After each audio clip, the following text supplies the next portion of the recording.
week, but this should be the state of our nation.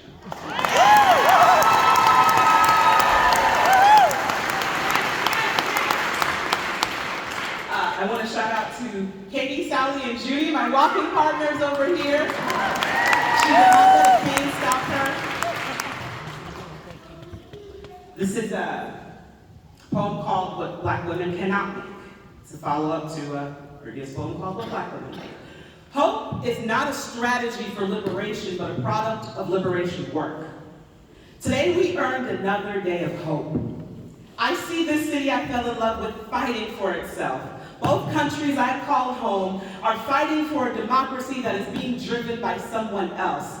And Black women have been standing in a field of revolution, making it and not making it, taking it and not taking it for an extraordinarily long time.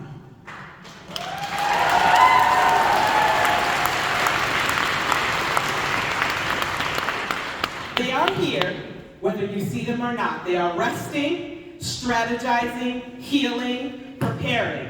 I was asked to write a poem for women, but something I wish I knew how to be, because there's an extra elephant between you and me, and you and I are going to tame it today.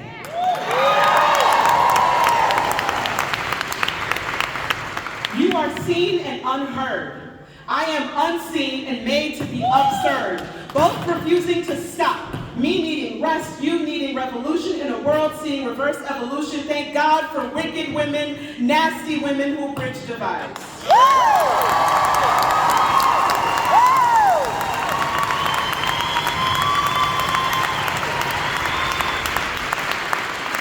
When Black women make it by telling $50 million stories about African Amazons, white men in Hollywood refuse to nominate those stories for awards because of their worth.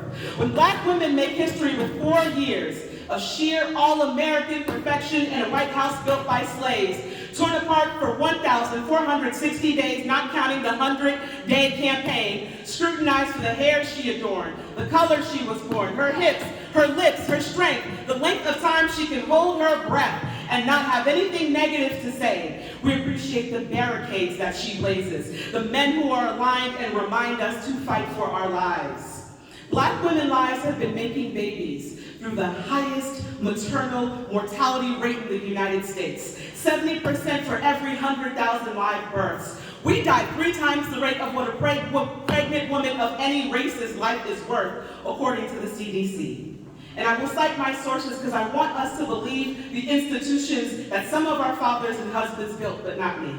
We are needed for more than linchpin elections. Our movements seem to save others without guaranteeing our own protection. You know what Black women make? A third on the dollar. 38% of a white man's pay, according to the AAUW, American Association of University Women. It's not a basketball league, but a league aligned women professionals trying to define what it means to see progress. As we harness energy, the treadmill is going backwards. We can't make and fix and sit here and reminisce when this is the greatest we legally have ever been. We can't go back to when things were great again. In 1868, when the 14th Amendment helped liberate people that Jim Crow would not set free, or poll taxes, lottery tests, fraud, and intimidation kept people from polls until the Supreme Court struck it down in 1915, or we, Black women, helping the suffrage movement back in 1919, and still having to wait another 46 years to see if America could uphold what the highest court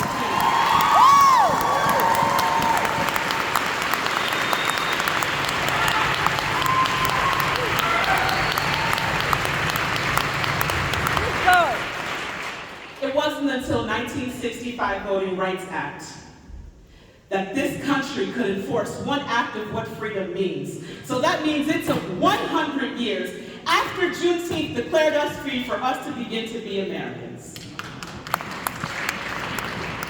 What we can't make is interest on the bounce check that we've received. If we could earn significant means, the world cannot make it make sense how a group of people denied continue to participate in a government who delays and defaults on their dreams. We cannot make a democracy with allies who can leave and return to their own, who cannot feel it in their bones, swelling in their toes, unrest in their souls, shame and duty in the beauty that we have the same last name and responsibility. We are Americans.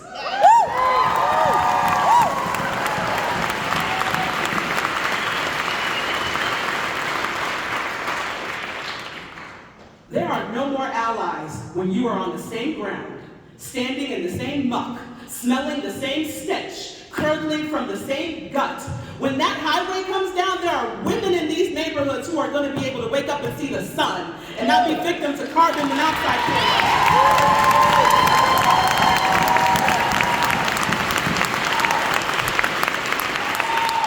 Well, the median income in the city is less than $38,000 a year. That means there are women who cannot make 3 times the price of 2-bedroom apartments and have benefits. What are we going to do to make it right?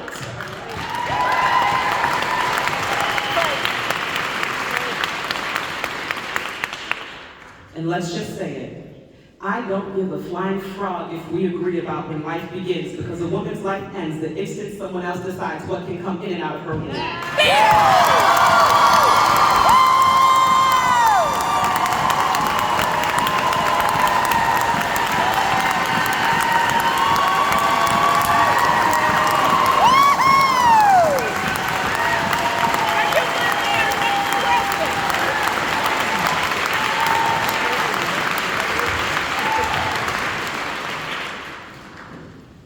I am not a mother yet, because Black women go into birth and 1/3 come out in a tomb. So if we were really concerned about being pro-life, every feminist would be pro-health and pro-choice. Thank you! Every double X chromosome would speak with 2 voices, theirs and mine. The 92% of Black women who voted like me would be standing here with the 92% of non-Black women who didn't vote like me, but that didn't happen. Black women cannot make allies because this requires more than an alliance. Everyone in America hyphenates. The only thing you need to be American is fortitude and choice. Being American now doesn't even require a voice. And as women and men who support women, we are all seeing where that leads. Hope is not a strategy for unejaculating centuries of intentional ill deeds. Hope is a privilege for those who are engaging in collective work. Collective policy, collective voting, collective advocacy, reflective polling, reflective choosing of protective partners, collective accountability of fathers who protect their daughters.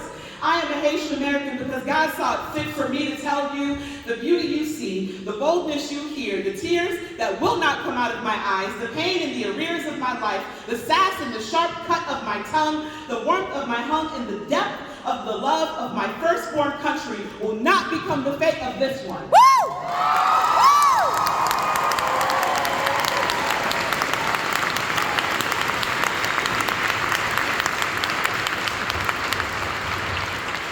Young women, rest up, because we will be so excellent, so exhausting, so Simone Biles legendary, so Beyonce work ethical, so Ruth Bader Ginsburg unmoving, so Melanie Littlejohn leading, so Georgia Popoff teaching, so Jen Owens seating, so Sharon Jack Williams loving, so Sharon Owens marshalling, so Michelle Obama intellecting, so that's my mama, loving, that America will look at us and call us her daughters, drape a flag around our shoulders and have no choice but to parade us through its physical and digital streets. Yes.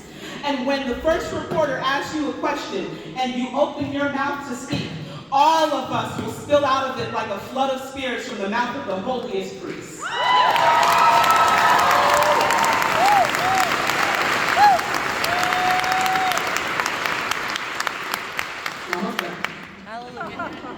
This is not about alliance. This is not about allies and some unaffected party lending their voice. This is women in solidarity. It is not free. It will cost us our lives. We have not been paying that wage together, and now we have to. For those in this room who are Christian, Jesus was a Palestinian Jew whose movement taught love, and stretched across centuries, only to become divisions, denominations, something he did not intend. As women, we cannot suffer that problem. We share chromosomes, but vote along the lines of denominations that have to die. Suffragists worked for the right to vote, but hoped for equity. We must work for equity and advance that work. and realize alignment in our votes. Not just because our rights are on the line, not just because our lives are on the line, but because democracy is the only thing that men and us agree on. And democracy is on the line. And women without democracy are erased from the lines of history. So keep going.